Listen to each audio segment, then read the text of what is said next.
PM ख़बर है मूंखे अपडेट कंदा हलो त शिकारपुर में गुज़िरियल रात सूमरापाड़े में एक घर में 80 लाख रुपया धाड़ो हणण वारे मामले में लखीदर पुलिस सीसीटीवी फुटेज की मदद से कार्रवाई करे जवाबदार के रकम सूदो गिरफ्तार करे वरितो है।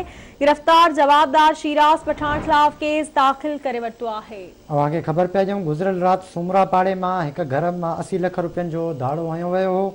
पुलिस सीसीटीवी फुटेज की मदद से कार्रवाई करे जवाबदार के रकम सूदो गिरफ्तार करे वरितो है। वधिक तफ़सील मालूम कंदासीं आवाज़ न्यूज़ के रिपोर्टर अतीक धुकड़ का। जी अतीक, कड़ा अपडेट्स आहिनि?